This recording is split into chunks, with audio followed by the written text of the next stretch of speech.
Bonjour à tous, merci déjà d'être aussi nombreux alors qu'il y a de la concurrence là du côté du Congrès national. Merci d'être aussi nombreux sur l'Agora. L'Agora, pendant 3 jours, des échanges, des débats, des tables rondes et puis des moments également de convivialité. Il s'avifère à l'Union régionale des offices HLM en matière de convivialité. Voilà, pour ceux qui ne sont pas encore assis, prenez place et venez participer. Vous pouvez également intervenir tout au long de cette table ronde. Il y a des micros qui sont à votre disposition. Culture vécue, culture partagée, c'est une thématique assez large. On va s'intéresser à ce qui se passe en matière de culture dans les quartiers, dans l'ensemble des quartiers, et comment le monde de l'habitat social se confronte à ces problématiques culturelles avec des spécialistes, des experts, c'est pas comme ça qu'il faut dire normalement, mais des gens qui ont vécu et continuent de vivre au quotidien et de travailler dans ces quartiers. Alors, avec moi autour de cette table, je vous présente. Alors, pardon pour la courtoisie, mais je ne vais pas commencer par vous.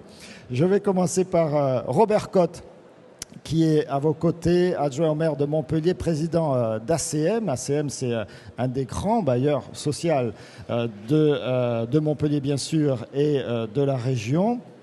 Et ACM Habitat. N'hésitez pas à prendre vos micros, madame, messieurs. ACM Habitat, bien sûr. Rappelez que nous vous devons quelques-unes des performances que l'on va voir tout au long de cette agora. En face de vous, nous avons Michel Miaille, bonjour, que l'on reconnaît toujours à son nœud papillon. Voilà, mais à d'autres qualités, bien sûr, également. Professeur honoraire à l'Université de Montpellier en droit et sciences politiques. La culture, évidemment, on sait que vous êtes immergé dedans. Peut-être que je vais réussir d'ailleurs à vous faire immerger dans la colonne d'eau qui est là-bas tout à l'heure. Non, on ne vous a pas prévenu ? On peut essayer, voilà. Si vous le dites au micro, comme ça aura plus de poids. Votre engagement aura plus de poids. D'accord. Michel Miaille, vous êtes également président de Montpellier Danse, président de l'Agora des Savoirs, de la Ligue de l'Enseignement. Je n'ai pas tout renoté, vos présidences. C'est pas grave. Mais c'est intéressant de rappeler ce niveau d'engagement dans la cité. Claudine Moïse, en face de vous, également universitaire, professeur d'université de Grenoble. Merci d'être venu jusqu'à nous. J'habite à Montpellier. Vous habitez à Montpellier. Voilà, on partage beaucoup dans le monde de l'université. Et votre spécialité, la sociolinguistique urbaine. C'est ça ? Oui, c'est la répartition des langues dans l'espace territorial. J'ai pas fourché. Et puis, Luc Bremer est avec nous également, directeur du théâtre Jean Vilar pendant 15 ans, 20 ans même, voilà. Et désormais, tout simplement, adjoint au maire à Juvignac, mais justement en charge de l'urbanisme et des travaux. Voilà, il faudra revenir pour les autres tables rondes avec cette casquette-là. Allez, on aura également Patricia Carrette tout à l'heure, la directrice de l'association Via Voltaire, et puis Josiane Colleret, qui, à la région, est en charge de ces questions culturelles. Pour planter un petit peu le décor, moi, je vous propose d'aller faire un tour dans un quartier de Montpellier, le quartier des Grisettes, avec, c'était il y a quelques mois, une ZAT, une zone artistique temporaire. C'est une des innovations, j'ai envie de dire, de la ville de Montpellier en matière de culture et en matière d'amener la culture aux Montpelliérains et aux différents quartiers, puisque ces ZAT, à chaque fois avec des créations différentes, ont progressivement fait le tour des différents quartiers de la ville. Voilà. Celle-ci était placée sous le signe de la danse. C'est une première. Eh bien, écoutez, comme quoi, on est vraiment dans la tonalité. Voilà, les Grisettes sous les feux de la rampe, c'est parti.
Voilà, les Grisettes et la ZAT. On aura l'occasion peut-être d'applaudir tout à l'heure, bien sûr, les différentes interventions. C'était déjà un moment magnifique. Vous vous en souvenez, hein, Robert Cotte, de cette ZAT aux Grisettes avec cette participation populaire. Ça a l'air un peu démago de dire ça, mais c'était vraiment partagé. Tout à fait, c'était au mois d'avril. Et quand on dit que la ZAT rapproche la culture des quartiers et de la périphérie, je pense qu'il faut insister sur le fait qu'il s'agit de la culture institutionnelle. Parce que pour ce qui est de l'émotion artistique, je crois que les habitants des quartiers, quels qu'ils soient, ne nous ont pas attendus. Ça, c'est un point important à souligner. Voilà. Avant d'aborder le sujet, moi, je vais d'abord juste saluer tous les gens qui nous font la gentillesse d'être ici, et tout particulièrement Monsieur Montanari, qui nous fait l'honneur et le bonheur d'être parmi nous, Madame Fraîche, directrice de ACM Habitat, Monsieur Pouget, qui fut longtemps président d'ACM Habitat, et Monsieur Joseph Vidal, le président de Euro Habitat. Et je tiens d'ailleurs à féliciter Euro Habitat et son président et son directeur de Niret d'avoir eu non seulement l'idée de cette agora, mais d'avoir mené à bien le projet, ce qui n'était pas gagné d'avance. Et je crois que nous avons un grand besoin de lieux comme ça, de débats, de paroles libres, où des citoyens venus d'horizons professionnels différents peuvent partager, s'écouter, peut-être s'entendre d'ailleurs, sur les questions du logement et notamment du logement social. Alors, on avait convenu que je vous donnais la parole, je vous laissais la parole pour nous aider à introduire ce vaste sujet. Voilà, ce vaste sujet qui ne va pas de soi. Le lien entre logement social et culture ne va pas de soi. Et pourtant, la question ne devrait même pas se poser, je trouve. Parce qu'on ne se pose pas la question de la culture et du centre-ville. Ça nous paraît à tous évident que le centre historique d'une ville est, je dirais, le lieu, entre guillemets, naturel et légitime de la culture. C'est une évidence pour tous. Sans doute parce que la culture, c'est d'abord un héritage et qu'à ce titre, le centre historique d'une ville recueille les éléments de cet héritage et notamment les éléments monumentaux. Mais si la culture est d'abord un héritage, c'est aussi un quotidien, c'est aussi un projet pour ceux qui vivent la ville, pour ceux qui l'habitent, pour ceux qui la tissent. Et je dois dire que c'est Claudine Fraîche, la directrice d'ACM Habitat, qui, à la suite de la ZAT 2015 dont nous avons vu des images, a eu l'idée de proposer pour ce 76e congrès de l'USH de parler des HLM, de l'habitat social, d'une façon un peu différente, d'une façon non convenue, d'une façon originale et d'une façon questionnante. Comme vous l'avez dit, Philippe Sorel, lorsqu'il était adjoint à la culture, avait décidé de rapprocher quartier et culture, périphérie et culture, en instituant les ZAT. Et lorsqu'il a été maire, il a bien sûr continué cette action et cette opération. Et la ZAT 2015 s'est déroulée dans le quartier des Grisettes, notamment parmi les résidences ACM. Alors ça me permet, puisque tout le monde voit ce croquis, de saluer Clé de 12 qui est avec nous, qui sera avec nous pendant ces 3 jours. Attention, il est caustique et puis il est très très productif. ça dégaine rapidement. Voilà, salut à clé de 12, on le voit à l'image ici. Donc faites attention de temps en temps, jetez un œil sur la télé pendant que vous parlez parce que ça vous expliquera pourquoi parfois le public rit alors que vous n'avez pas voulu faire d'effet particulier. Avant ici c'était la zone, aujourd'hui c'est la ZAT. Eh oui, Zach, ZUP, Voilà. ZAT. Pardon, Robert. Et voilà, non, c'est pour tout à fait en continuité pour dire qu'à l'issue de la ZAT, Claudine Frêche m'avait dit qu'elle avait été frappée par la diversité des publics. Tous les âges, tous les milieux rassemblés par et dans la danse. Et au fond, voilà que l'émotion artistique avait réussi, de façon peut-être éphémère, à incarner plus que nous, peut-être au quotidien dans nos programmes, un thème qui nous est cher à nous, à CAM Habitat et à la métropole, c'est celui de mixité sociale. Voilà, pour terminer, je voudrais vous raconter une histoire. Il y a un peu plus d'un an, il y a une habitante des HLM, d'une résidence HLM de Montpellier, qui est venue nous voir et qui nous a proposé d'exposer des toiles dans les entrées de sa résidence. Elle est artiste peintre. Les entrées de sa résidence venaient d'être réhabilitées et elle a trouvé que c'était une bonne idée d'accompagner cette réhabilitation par l'exposition de ces toiles. On a été vraiment enthousiastes, mais inquiets. Et on avait tort, parce que un an après, cette exposition continue, elle y a associé d'autres peintres, et sur les 22 montées d'escalier où sont exposées ces peintures et les peintures d'autres peintres, il n'y a eu que 3 montées d'escalier où il y a eu quelques dégradations. Mais toutes les autres, tout se passe bien et tout continue à bien se passer, et c'est l'occasion de nombreux liens tissés entre locataires. Comme quoi, évidemment, il faut faire confiance aux gens, ils ne sont pas forcément comme on les imagine. Merci beaucoup Robert Corte, mais restez avec nous et je me tourne vers Michel Miaille qui nous a préparé quelque chose avec une petite écriture toute petite. Luc Bremer, c'est assez impressionnant quand on voit ça. Mais je vous laisse la parole, cher professeur. Rappelez, je l'ai dit, que vous êtes professeur de droit et sciences politiques, mais là, on part dans les quartiers, on est d'accord? C'est à vous. Ça fait aussi partie de nos investigations, bien sûr. Oui. C'est parti. Alors, je commencerai par un contraste. Si je vous disais Rome, Bagdad, Constantinople, Chiam, c'était les 4 villes à l'aube de l'humanité de plus d'1 million d'habitants. Tout le reste, c'est la campagne. 20 siècles plus tard, les proportions se sont renversées. C'est la campagne qui est devenue minoritaire et les villes rassemblent l'essentiel de la population mondiale. Donc la question qui nous est posée est de savoir comment la ville de demain ne sera pas nécessairement la ville d'aujourd'hui en plus grand. Elle ne sera nécessairement pas, même avec les innovations technologiques, quelque chose qui ressemblerait à ce que nous connaissons. Est-ce qu'il y a donc des lignes de force que nous devons préserver, en tout cas penser pour la ville de demain? Pour penser ces lignes, il faut d'abord revenir vers le passé, comme toujours. Il y a, me semble-t-il, 3 archétypes, 3 fondamentaux qui ont constitué la ville. Premier archétype, la ville, c'est une forme d'habitat qui rompt avec la ruralité, avec la campagne, parce qu'elle accumule en son sein les fonctions d'échange et de protection militaire à l'époque qui manquaient à la campagne.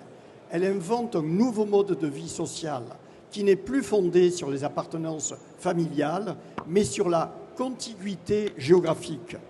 Et, on le disait au Moyen-Âge, l'ère de la ville affranchie. C'est pour ça qu'autour de nous, nous avons beaucoup de villes franches. Et il faudrait espérer que les villes d'aujourd'hui sont en effet des villes où l'air affranchi, où le fait d'habiter la ville rend libre. Dans la circulation, dans la socialité, dans ce qu'on appelait l'urbanité, cette espèce de politesse propre aux villes qui permettait, alors qu'on est d'horizons différents, de vivre ensemble. Bref, la ville est un artifice depuis le début des temps où la conduite des hommes se fait à partir de l'art du gouvernement. L'art du gouvernement. Et donc la ville est fondamentalement un art en elle-même, pas simplement dans la construction, mais dans la construction de la vie sociale. et des rapports. Deuxième archétype, c'est le rapport de la ville à la nature. Pendant longtemps, ce rapport est resté assez artificiel. On a nivelé les collines, on a détourné les cours d'eau, on a organisé des déambulations qui n'avaient rien à voir avec la nature. Bref, la ville s'est nourrie de la nature, elle l'a même quelquefois épuisée. En même temps, elle a accumulé les déchets de ce qu'elle n'avait pas consommé. Et pourtant, la ville avait préservé des espaces intermédiaires entre la nature qu'elle utilisait pour vivre et elle-même. Ces espaces intermédiaires, on les avait appelés d'un joli nom, la banlieue. On oublie que c'était cette couronne d'une lieue de distance autour de la ville qui était une transition entre la campagne et la ville, puisqu'on était déjà dans la campagne, mais le droit de la ville, le droit de ban, s'appliquait dans cette couronne. Or, cet espace intermédiaire, qui est devenu aujourd'hui malheureusement non pas la culture de la ville sur la campagne, mais la sauvagerie quelquefois de la campagne introduite dans la ville, est devenu un espace de relégation, en oubliant que c'était un espace où les petits métiers, où les gens du voyage, où ces gens qui étaient nécessaires à la vie de la ville s'étaient installés. On a oublié ici ces marges qui sont devenues marginales, alors qu'elles étaient extrêmement importantes autrefois pour ceux qui habitaient intramuros. C'était le lieu où de la musique, de la danse, des formes d'expression populaire se donnaient libre cours. À la différence de ce qui se passait dans la ville, c'était aussi le lieu où les seigneurs et le roi recevaient l'hommage de la ville, non pas à l'intérieur, mais à la marge, à la porte, dans cet espace intermédiaire entre la nature encore préservée et la ville. Et enfin, dernier archétype, la ville, n'oubliez pas, est un lieu d'habitat, mais vous savez que le mot habitat, c'est la même famille que habitude. La ville, c'est le lieu où on a ses habitudes, où on a l'habitude d'être, où on rencontre habituellement les gens que l'on connaît ou que l'on aime.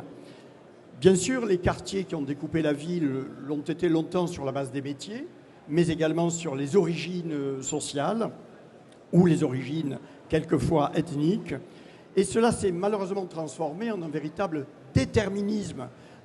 Les gens sont assignés à des quartiers, ne les choisissent pas, ne transitent pas souvent d'un quartier à l'autre. Même si au XIXe siècle, on a taillé et tranché pour assainir, comme on disait, dans les couches de population dangereuses, et si au XXe siècle, on a essayé de penser autrement l'occupation de la ville. Voilà ces trois archétypes qui structurent au fond la ville, un lieu artistique, j'allais dire, de liberté, un lieu de rapport très curieux avec la nature, exclu et en même temps préservé en partie, et un lieu où on a l'habitude, où on sait qu'on est chez soi. Alors c'est sur ces trois archétypes, à mon avis, qu'aujourd'hui, nous devons essayer de travailler. Le premier, la ville restera une construction artificielle.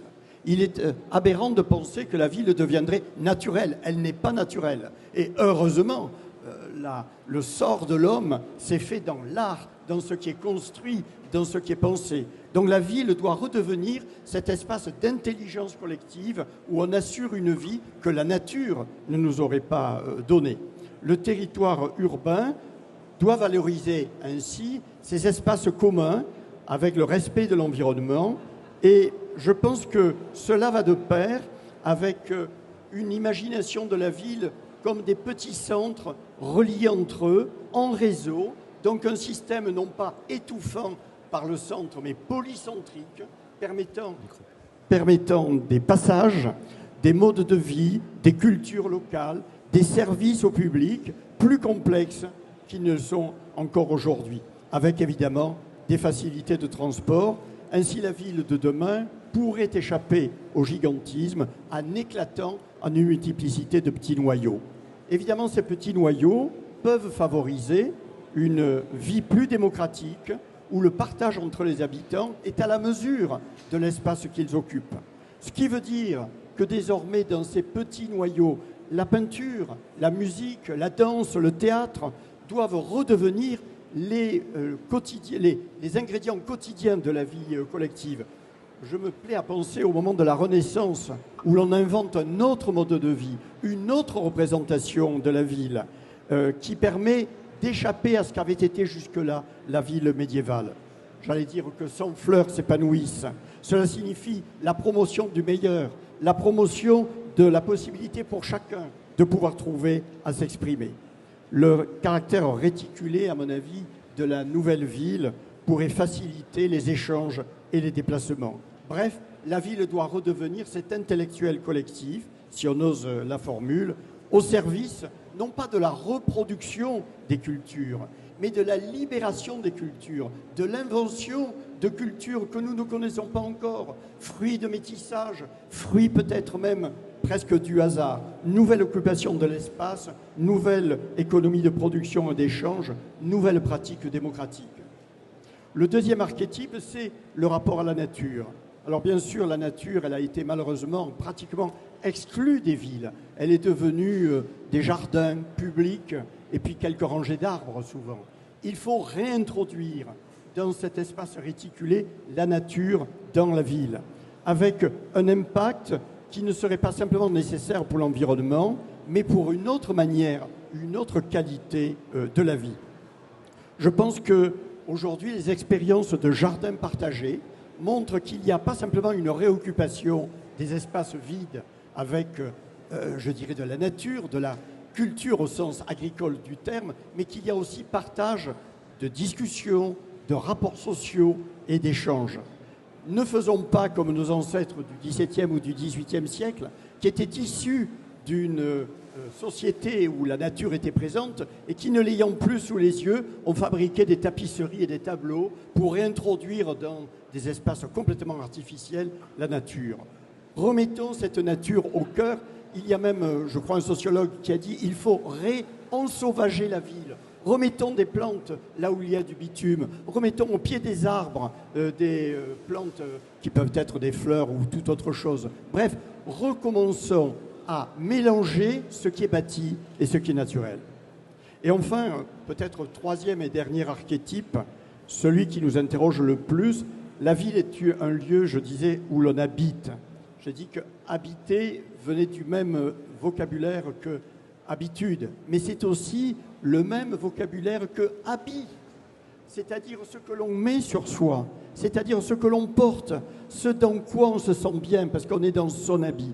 Donc habiter la ville, c'est se sentir chez soi, c'est se sentir dans un espace qui correspond à un vrai environnement que l'on maîtrise.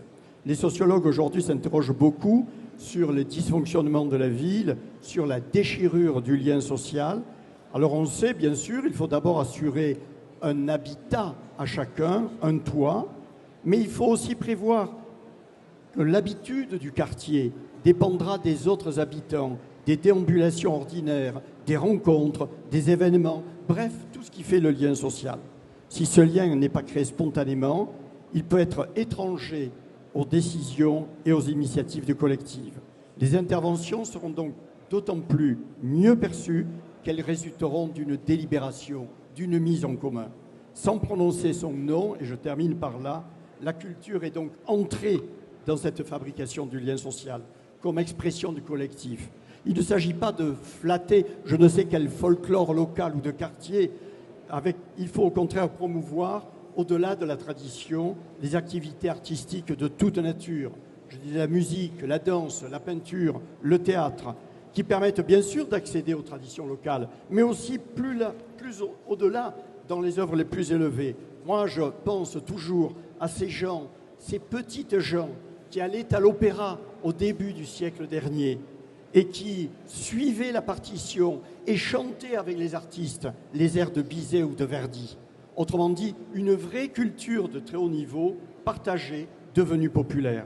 La société de demain sera sollicitée de présenter bien sûr les œuvres anciennes, et je comprends votre souci de préserver le patrimoine, mais aussi de présenter des œuvres contemporaines, voire d'avant-garde, une manière de vivre ensemble qui étonne, qui nous parle des choses que nous connaissons tous, les conflits, les espoirs, le doute, la mort et les interrogations de la vie.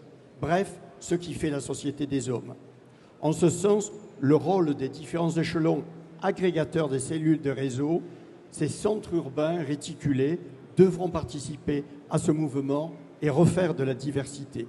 Je crois qu'on peut faire confiance au collectif, et aux échelons de base issus des débats démocratiques pour présenter et proposer ce qui fera lien, ce qui sera dynamique. Pour finir, l'enjeu est bien là, c'est de penser une utopie, ou topos en grec, un sans-lieu, un non-lieu. Il n'existe pas encore, mais il est déjà dans nos têtes. Déjà, il a vocation à exister pour tous ceux qui finalement font confiance à l'humanité. Celle-ci, comme l'avait écrit Marx, ne peut se poser que les problèmes qu'elle peut résoudre. Donc cette utopie, nous pouvons déjà y participer et la réaliser. C'est nécessaire et, si j'ose dire, c'est même urgent. Merci beaucoup. Je crois qu'on peut applaudir la performance. Il y en aura d'autres des performances. Et en plus, on a pris un cours d'étymologie. Voilà, je ne sais pas si vous avez pris des notes, mais je ferai une interro à la fin. Je me tourne vers vous, Claudine Moïse. Oui, je vous ai vu très attentive à Michel Miaille, mais aussi beaucoup au dessin. Hein. Oui, parce que ça faisait écho aussi à ce que je pensais, puis à ce qui était dit, donc c'était très judicieux. Oui. Voilà, bon, celui sur l'ensauvagement, il était pas très finot quand même, Clé de 12 là-dessus. Hein. Bah, c'est en contrepoint, j'ai trouvé ça intéressant. C'est un contrepoint, d'accord. Oui. Alors, on a parlé notamment de banlieue, on pourrait dire de périphérie aujourd'hui, dans un langage plus technocratique. Justement, vous vous êtes intéressé à tout ça. Il y a dans votre travail une formule, habiter l'inhabitable. Justement, Claudine Moïse, parlez-nous d'habitabilité. Comment font les gens pour habiter finalement, et souvent habiter bien, dans tous ces quartiers, dans toute leur diversité? Comment font-ils? Oui, alors je vais prendre un peu je vais être en contrepoint avec Michel. Je crois que j'ai envie de tirer un fil qui n'est pas celui de l'habitat, mais celui de l'habitabilité. Alors l'habitat, comme tu l'as dit Michel, c'est vraiment être là, être bien là où on est, dans son habitation, dans ses habitudes. Et moi j'aime bien parler de rituels d'habitation. C'est agréable de se lever le matin, d'avoir une habitation qui est isolée, enfin tout ce qu'on sait par rapport au HLM, etc. Donc ça, c'est la première donnée importante pour bien habiter. Mais je dirais, au jour d'aujourd'hui, ça ne suffit pas, on le sait, il faut plus que ça. Et c'est cette notion d'habitabilité. Qu'est-ce que c'est que l'habitabilité? C'est avoir le désir d'habiter, d'être là où on est. Qu'est-ce qui fait le désir d'être là? Alors, moi, je travaille avec des géographes sur le périurbain. Qu'est-ce qui fait qu'on aime, qu'on est bien dans le périurbain? Alors, vous savez, le périurbain, on a du mal à le délimiter, c'est les grandes zones. C'est ici l'agglo, encore plus que l'agglo, et les petits villages qui deviennent la proximité du centre-ville. On dit que le périurbain, c'est ce qui est relié au centre-ville, notamment avec les bus, avec les autocars, avec le tram. Donc, qu'est-ce qui fait qu'on est bien dans ce périurbain? L'habitabilité, c'est quoi? Alors, ce qu'on a repéré, c'est que pour être bien là où on est, notamment à l'extérieur des villes, et ça peut être la banlieue, la banlieue c'est plus proche que le périurbain, où c'est une autre configuration urbaine. Ce qui est important, c'est la mobilité. Quelles sont aujourd'hui les ressources, et notamment donc les ressources qui font une inégalité sociale? C'est la question de la possibilité d'être mobile. La possibilité aussi d'être dans du récréatif, ce qu'on appelle les pratiques récréatives. Et ça coûte cher, et ça demande aussi des installations, et ça demande aussi d'être capable d'être curieux, de pouvoir partir, de quitter son espace restreint de l'habitat. Qu'est-ce qui fait aussi habitabilité? Donc il y avait un très beau dessin tout à l'heure, c'est la convivialité. Donc ces trois éléments, ces trois fondamentaux sont importants pour faire habitabilité. Alors, il y a eu un dessin tout à l'heure sur justement, peut-être qu'on pourrait le remettre, mais Décidément, vous n'avez fait que regarder les dessins. Ah oui, parce que ça faisait vraiment écho. On va le faire venir avec nous, Ouais. Clé de 12 bientôt. Donc sur habiter le trottoir, donc habiter l'inhabitable. Est-ce que c'est possible? Justement, on sait qu'est-ce qui fait habitabilité, qu'est-ce qui fait qu'on arrive parfois à habiter dans deux lieux complètement excluants et qu'on sait qu'on va avoir du mal à réintégrer les personnes qui habitent dans des marges, et plus que des marges, à habiter donc dans des logements, par exemple. Parce qu'il y a une forme, en tout cas, d'habitabilité. Alors, l'habitabilité, je crois, c'est ce qui est vraiment important à questionner aujourd'hui. Et les pratiques, alors à la fois les pratiques artistiques et les pratiques culturelles, permettent cette habitabilité. C'est un élément important. C'est un élément important qui vient en même temps que tout ce que j'ai dit, donc la mobilité, la convivialité et les pratiques récréatives. Qu'est-ce qui fait pratique culturelle? Qu'est-ce qui fait pratique artistique? On a vu avec la ZAT, c'est vraiment, ça c'est de la pratique artistique, c'est donner le goût, le déclic, la curiosité, le mouvement, sortir un instant de son espace d'habitat. Mais c'est plus que ça, les pratiques dites culturelles, c'est ce que disait Michel, c'est tout ce qui est du faire de la culture ensemble, c'est proposer effectivement... Mais c'est bien de parler aux gens. Mais c'est un professeur, elle parle à un amphithéâtre. C'est ça, exactement. Mais ils font de la télé derrière, donc ils veulent que vous... Voilà. Donc ce qui est important, c'est aussi donc, de faire avec les habitants pour habiter son habitat, habiter son espace. Et donc c'est proposer, donc, vous l'avez dit très justement, des expositions, ça peut être ça peut être les jardins partagés, ça peut être aussi... également des prêts de livres, ça peut être aussi des prêts, ça c'était le dessin tout à l'heure, des prêts de plantes échangés, des pratiques d'échange entre voisins, et puis pour aller plus loin, pour proposer de la mobilité. Je crois que d'ailleurs il y a eu beaucoup de projets à Montpellier autour de sortir des quartiers pour échanger sur les pratiques artistiques. Ce qui se fait à l'extérieur des villes soit présenté à l'intérieur, etc. Luc pourra en parler. D'ailleurs, qu'est-ce qu'on fait? Comment se fait le va-et-vient? Est-ce que c'est possible? Est-ce qu'on y arrive? Mais c'est un principe d'habitabilité très fort et qui favorise la mobilité. Donc je pense qu'on ne peut pas concevoir les pratiques artistiques, la culture et l'habitat sans penser tout ce qui va avec, c'est-à-dire un tramway aussi, ça sera important. Ça va être aussi des pratiques conviviales de récréation pour les enfants, du skateboard, etc. Tout ça va ensemble. L'habitabilité se conjugue, elle est multimodale, comme on dit. Elle se conjugue à diverses échelles. Alors après, l'habitabilité, c'est donc tous ces éléments-là, mais aussi elle ne se décline pas de la même façon selon les territoires. Ça, c'est le principe de territorialité. Territorialité, habitabilité fonctionnent ensemble, c'est un couple. Montpellier est très symptomatique de ça. Bon, évidemment, on aime tous ici notre ville. Enfin, il y a le centre-ville historique, on en a parlé, qui fait culture plus ou moins de façon spontanée. Il y a le faubourg des villes. On est une ville où il y a quasiment, dans les autres villes, il y a quasiment plus de faubourgs. Nous, on a encore des faubourgs qui n'ont pas été complètement repris.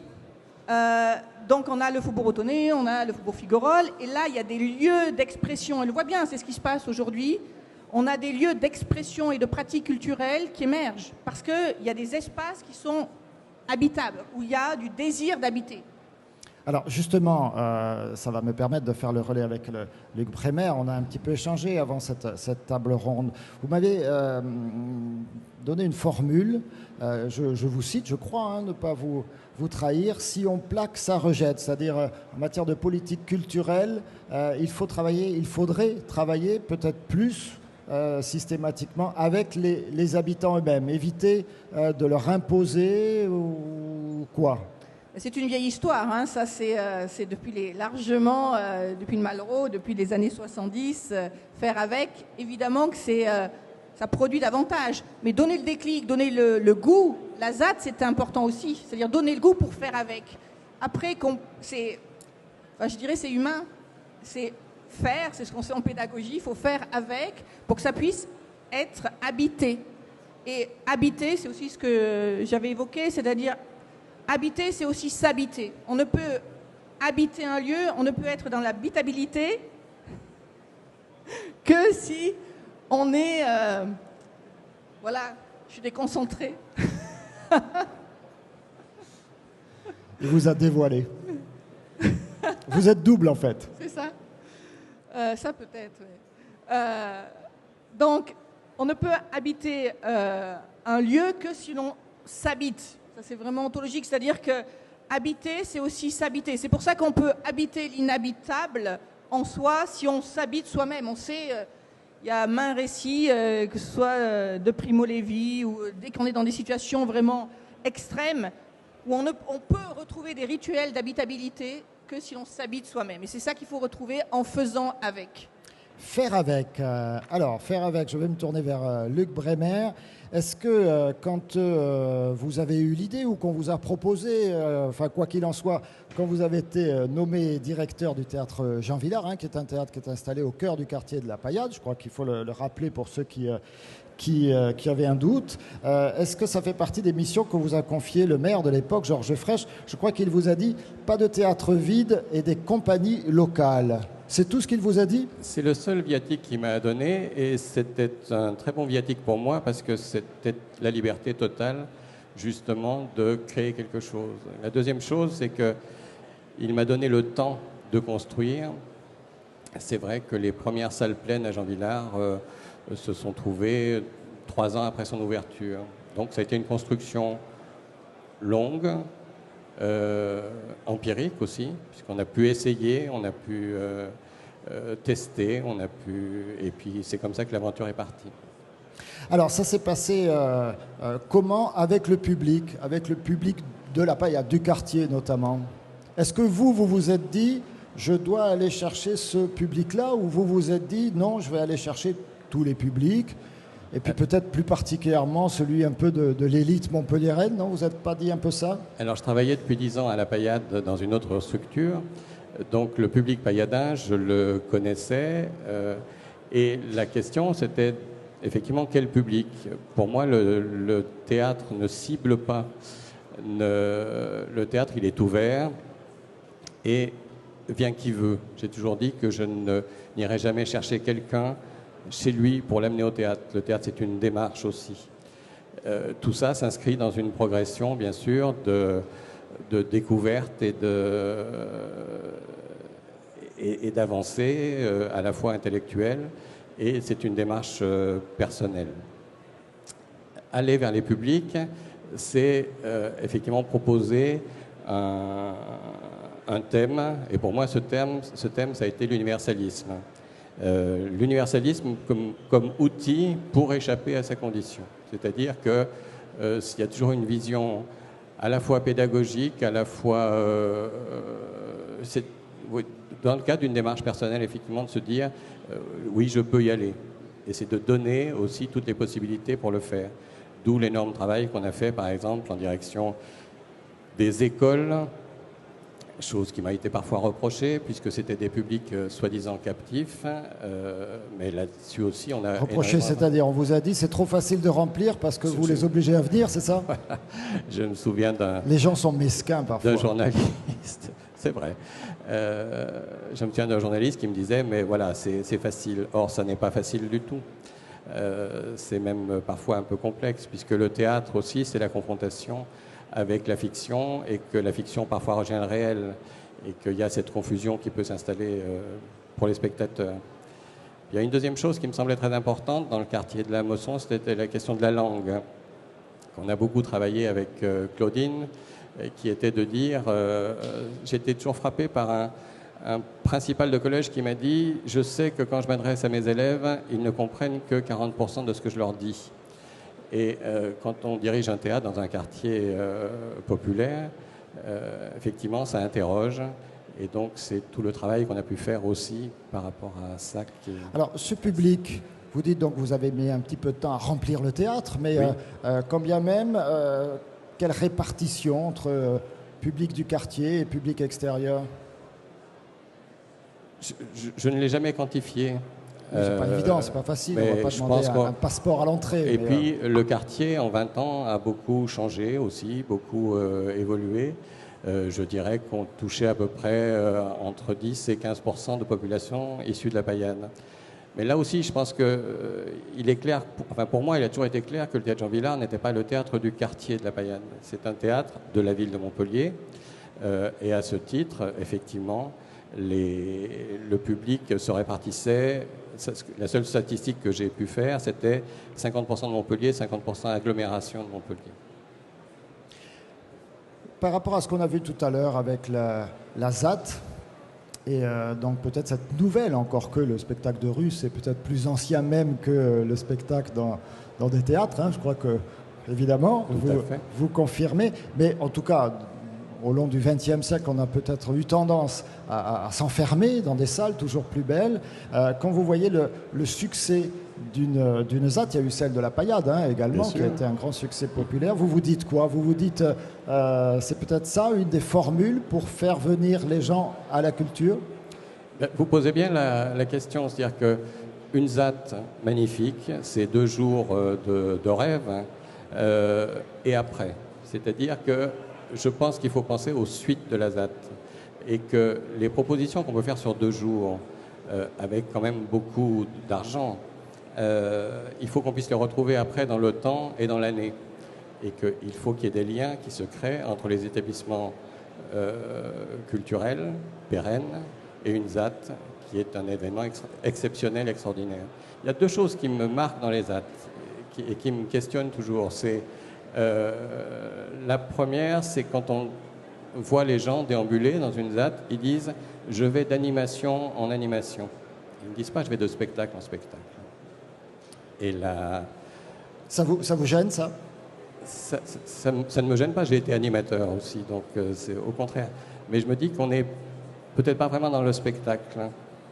On est peut-être aussi dans un peu de la consommation. Voilà. Est-ce que ça interroge vraiment? Est-ce que ça va poser des questions? Est-ce que ça va... Voilà, c'est une... Et la deuxième chose qui me gêne aussi, dans l'évaluation des actes, on ne parle que du nombre de spectateurs. On ne fait jamais l'évaluation artistique. Voilà. Alors, moi, les actes, je suis à 100% pour. Ce qui n'est pas évident, c'est plutôt de l'ordre de la critique ou du débat, d'évaluer artistiquement. Ah ben, on peut se poser la question. On peut quand même avoir un œil justement critique ou une critique. Vous posez la question au public, peut-être? Sans doute.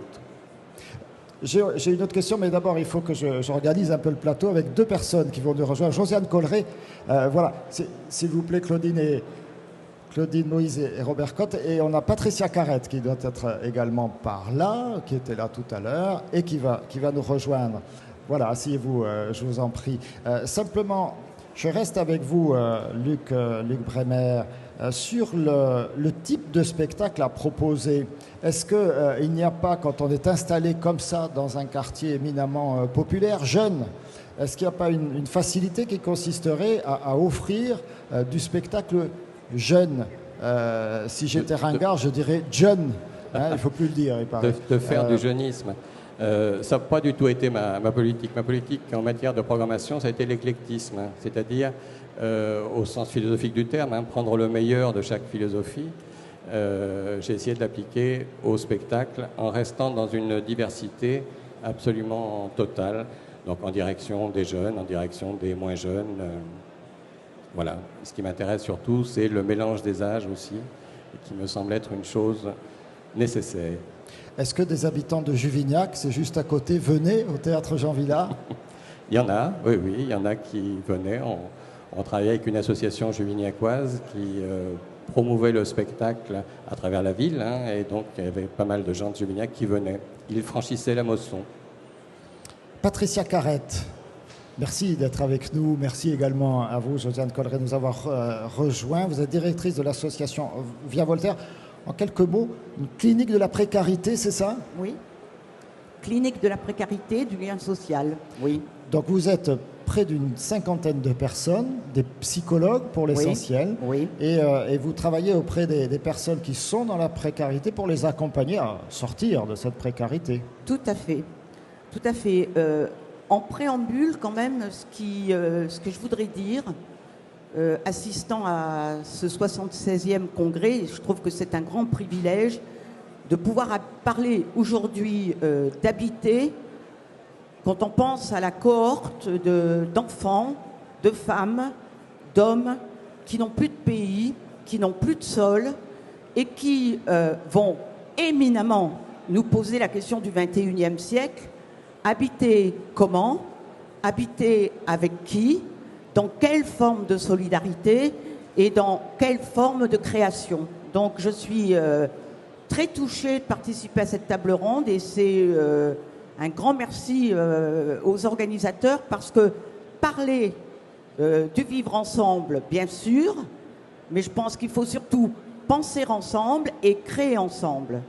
Une politique de la ville, oui, mais surtout des politiques dans la ville. Des hommes et des femmes qui regardent, qui scrutent, qui écoutent les habitants et qui se posent les questions avec eux. Alors la culture, oui, si les habitants sont traités comme des sujets. Et la question du sujet va se poser quand on voit ces milliers et ces milliers d'enfants, d'hommes, de femmes qui sont même plus des objets. Alors vous avez une expérience, j'ai envie de dire, assez particulière hein, du travail comme ça dans certains quartiers. Vous êtes assez ému, hein, je vois. Allez, ça va bien se passer, vous allez voir. Et notre ami va vous croquer une fois et après ça ira beaucoup mieux. Vous m'avez expliqué que depuis 3 ans maintenant, vous travaillez en atelier dans les quartiers Gély, Cité Gély et Figuerolles, auprès d'une population particulière, évidemment, qu'on connaît très bien ici à Montpellier, c'est la population gitane. Oui, tout à fait. Gitane, qui n'a rien de particulier, hein. Qui n'a rien de particulier, si ce n'est qu'elle habite un quartier passionnant, où il se passe effectivement... Si, pardon, mais elle a ses particularités. Oui, voilà. C'est pas pareil. Et j'ai beaucoup d'amis dans la communauté gitane et donc je connais bien ça. Et ces particularités, comme vous le disiez tout à l'heure, ça participe du métissage et de la diversité de la cité. Et c'est bien ainsi, simplement, vous avez été, entre guillemets, appelé pour travailler sur ces quartiers-là, parce qu'il y a quand même des choses qui ne se passaient pas tout à fait bien. Alors, racontez-nous en quelques mots. Tout simplement, un temps donné, je crois que les habitants qui vivent notamment à la Cité Gély, ou principalement, en ont eu marre de ne pas prendre un peu leur vivre ensemble en main. Et la question qui s'est posée, c'est d'essayer de créer un réseau des habitants, c'est-à-dire de donner régulièrement un temps de penser ensemble pour trouver des solutions qu'on n'allait pas coller sur le quartier, mais tisser avec les personnes qui désiraient à un moment donné remettre du lien social, remettre de la République, remettre du droit commun dans leur quartier. Et donc ça ne peut se faire que si on est permanent, présent, et surtout si on sait écouter l'autre, et écouter, ça a été dit tout à l'heure, le désir de l'autre. Voilà, c'est-à-dire faire en sorte qu'on n'arrive pas là, on plaque pas des politiques, on s'immerge. On travaille ensemble et surtout, on travaille la question de la responsabilité. Des moyens dans cette ville, il y en a considérablement. Des soutiens, il y en a de façon permanente. Mais si, à un moment donné, le public, les politiques publiques, oui, avec le public, si le public n'a plus accès à cette politique publique, nous devons être des courroies de transmission, mais des courroies pas dans la toute-puissance, dans l'écoute, dans le partage et surtout dans la présence. Ce qui sauvera la culture dans les quartiers aujourd'hui, la ZAD pourrait en être un exemple, à condition que ce même public vienne habiter les lieux de culture, vienne dans les salles et tout au long de l'année fasse ce lien entre le dehors et le dedans de la culture. La culture du dedans, elle peut aller dehors, mais je crois que ce qui est très, très, très, très important, c'est effectivement de toujours penser, et ça a été dit par Luc Bramer, évaluer aussi ce qu'on va pouvoir progressivement implanter, ancrer et semer. Je me tourne vers vous, Josiane Colleret.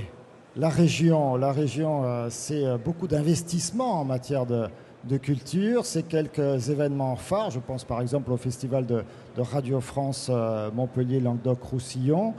Aujourd'hui, quand vous êtes confronté à cette évolution, à ces mouvements du public, et qu'est-ce qu'il nous raconte, lui, l'habitat et la culture Mos-sous-les-Palmyres, c'est pas l'Allier. Effectivement, c'est pas loin de chez nous, c'est en Méditerranée. Et c'est beaucoup moins pacifique que chez nous, les échanges. Josiane Colleret, qu'est-ce que vous avez envie de faire évoluer dans la politique régionale en matière de culture et depuis que vous vous en occupez, qu'est-ce que vous avez vu comme évolution ? On a toujours envie de faire évoluer. Mais en préalable, je voudrais saluer l'artiste quand même, hein, en tant que vice-présidente à la culture. Bravo, mais merci pour ces moments de...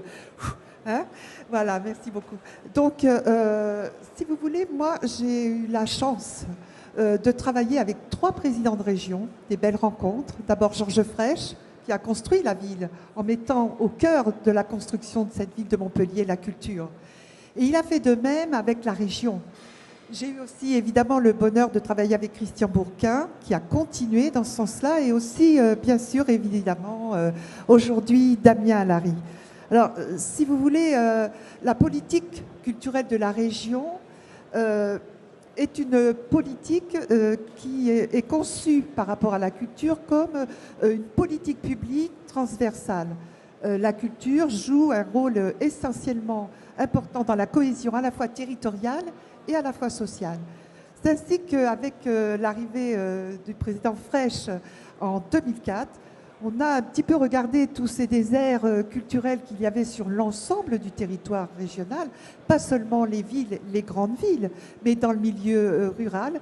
Et nous avons estimé qu'il y avait des lieux qu'il fallait rénover, etc., et d'autres qu'il fallait créer. Parce que une politique culturelle avec sa cohésion sociale, elle passe d'abord par des lieux où effectivement les gens puissent se rencontrer, échanger, voir des spectacles, écouter de la musique, etc. etc.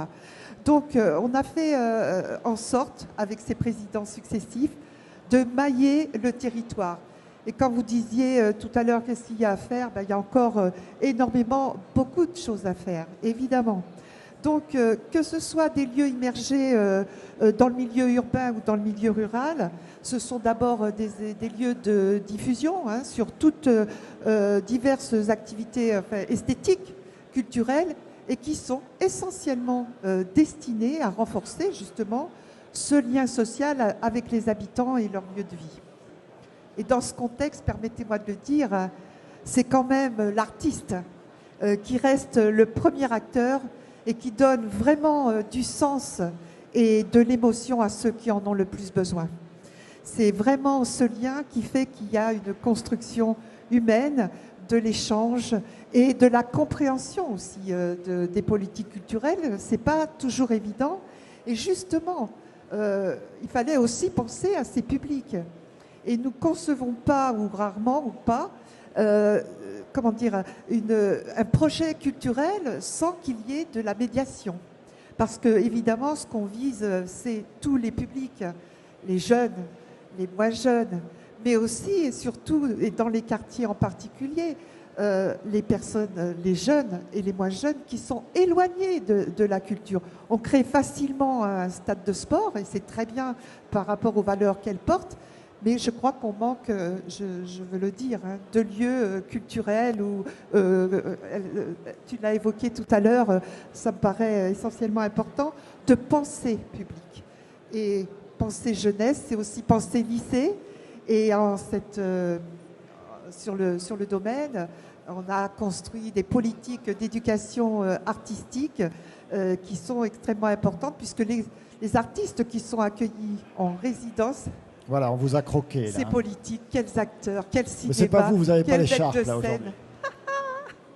Qu'est-ce que j'aimerais être une artiste. Malheureusement, non, j'ai pas ce talent. Vous voyez, ce qu'il veut vous dire, c'est qu'à votre manière, vous êtes une artiste. Ah ben ça, c'est sûr, comme tous les politiques. Mais bon, je ne suis quand même pas une artiste de talent artistique. Et vous sous-estimez pas, jamais. Bon, d'accord, alors je vais vous écouter. Être bien avec les autres, c'est d'abord être bien avec soi-même. D'accord, très bien. Bon, mais je ne suis pas trop mal avec moi-même. Je m'arrête là, je m'arrête là. Mais je reste à ma place.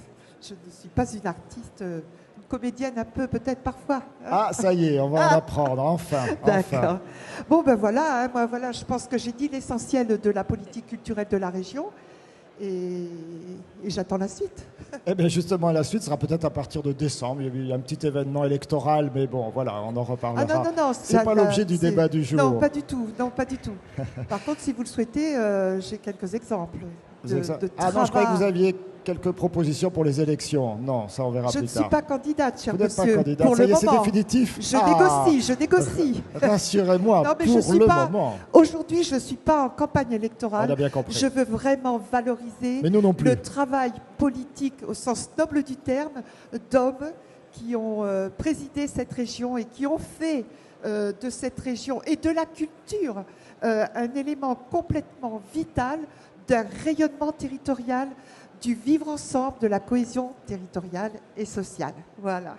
Quelle bête de scène, si je peux me permettre. Merci beaucoup. Michel Mia, je vais me tourner vers vous. Il nous reste 1 minute, 2 minutes. J'ai envie de vous demander une petite conclusion. Je suis sûr que écoutez, tout ce que j'avais entendu vous a tout ce fait que j'ai réagir. entendu, je retire la réflexion suivante. Nous sommes issus depuis 3 ou 4 siècles de ce qu'on a appelé la modernité.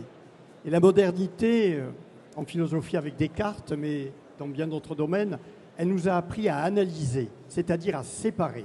Il y avait le haut et le bas, il y avait le centre et la périphérie, il y a ceux qui sont dotés culturellement et ceux qui ne sont pas dotés. Et on pouvait donc à chaque catégorie offrir ce qui semblait être le meilleur pour chacun. Cet état d'esprit de l'analyse, de la séparation, n'est plus valable aujourd'hui. Nous sommes entrés dans une sorte de post-modernité. Nous sommes requis de penser le centre et la périphérie, les jeunes et les vieux, la ville et la campagne, ensemble. Tous non ensemble. pas pour leur donner séparément ce à quoi ils auraient droit, la haute culture et la dite haute culture et la culture populaire, ce qui est plus nouveau et ce qui est plus traditionnel. Et je crois que la programmation, moi je la connais à partir de Montpellier Danse, mais aussi avec, puisque vous l'avez cité, l'Agora des Savoirs, c'est donner le meilleur de ce que l'intelligence produit au plus large public, à tous, quel que soit leur manque de diplôme et leurs origines. Et donc la politique culturelle qui doit être pensée aujourd'hui, elle n'est plus dans l'ordre de la séparation, de la distinction, de l'analyse, elle est dans l'ordre d'une pensée globale où on peut penser des choses différentes sans que ça soit catastrophique. On peut penser des spectacles qui vont convenir à des jeunes et à des moins jeunes, qui sont au centre mais qui viennent aussi de la périphérie ou qui vont aller à la périphérie, qui sont de notre culture traditionnelle et qui sont de ces cultures que nous allons recevoir, que nous le voulions ou non, dans les circonstances d'aujourd'hui. Donc, à mon avis, c'est ce challenge de penser ensemble et à la fois et non pas séparément. Tous ensemble, regardez. Ça fait un petit peu slogan syndical. Merci beaucoup à tous les 4. On va poursuivre avec un spectacle. Je ne vais pas parler de culture, je vais parler de spectacle et d'artistes, vous l'avez dit vous-même les uns et les autres. On a Jörg Müller qui est avec nous, il est chorégraphe, il est scénographe et il va dans quelques minutes se jeter à l'eau. Voilà, je crois que franchement, il a chauffé l'eau de la piscine qui est là-bas. C'est cette grande colonne que vous voyez si vous vous tournez. Et alors, si vous discutez avec lui, peut-être que certains d'entre vous pourront se jeter à l'eau avec lui. Je le recommande. Voilà, on a prévu des vêtements de change. Pour ma part, je vous retrouve dans quelques minutes pour l'inauguration de cette Agora. Donnez le meilleur de l'intelligence. Voilà, merci beaucoup à Clé 12 pour l'inauguration avec les personnalités locales et la ministre du Logement, Sylvia Pinel, qui a pris l'engagement de venir jusqu'à nous. Vous voyez, c'est bien sur l'Agora que ça se passe. Allez, merci à vous tous. On peut applaudir quand même peut-être nos intervenants. Les remercier infiniment d'avoir préparé tout ça et d'être intervenus. Jörg Müller, c'est à toi. C'est parti.